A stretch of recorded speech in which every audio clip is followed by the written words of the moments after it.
This review is written by Kaiser. You can find the link to his Twitter address in the description. One of the first lines in Blind Men is, "There's nothing particularly evil about good grammar." This comes across as unintentionally ironic, as Blind Men has multiple spelling and grammatical errors throughout the story. Fortunately, the text is still comprehensible and didn't leave me guessing, but it was distracting. I didn't enjoy Blind Men. Part of this is because I don't fit the target demographic, the game being a boys love visual novel. Still, at first glance, the idea of a James Bond-like story seen from the villain's point of view interested me. Blind Men is set during the Cold War era and stars Keegan, the nephew of a supervillain. Keegan wants to join the League of Evil as a supervillain in his own right, calling himself Dr. Cyclops, but to do so he has to commit a dastardly crime.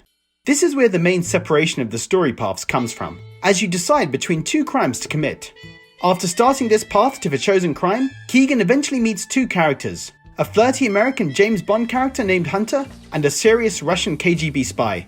Either spy can be romanced, leading to various different endings. The story leaves much to be desired as well. Despite the interesting setup, almost nothing happens, and there are still pretty big plot holes in the first main story. The second one holds up a bit better, but there's still little substance to it. The game is short. My first playthrough, during which I took notes for this review, took less than an hour to complete.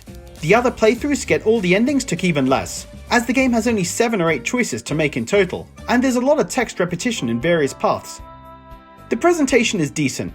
The artwork is clear, and while there are very few unique shots, the characters are clear and their emotions come across clearly even with the limited frames. With the exception of during a few big cutscenes, the art remains static during the story though, which is a letdown compared to other visual novels. Expressions only change rarely.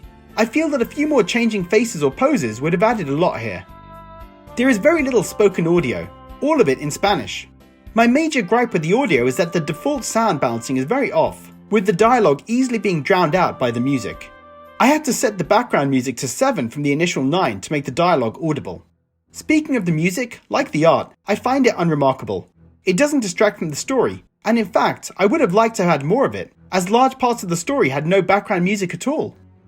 The controls are a bit of a letdown. While everything supports traditional and touch controls, the main menu is very hard to control using touch, as it consists of text lines which are very close to each other, making it difficult to select the right option if you have large hands.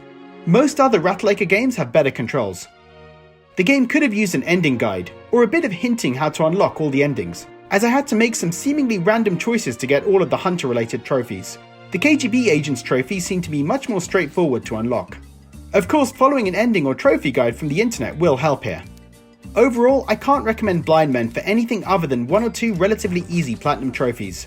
Perhaps if the subject matter interested me more, I would be more forgiving of its flaws, but as it is, I recommend passing this one by. Thanks to Kaiser for this review. So guys, are you planning to pick up Blind Men? And if you played it already, what did you think?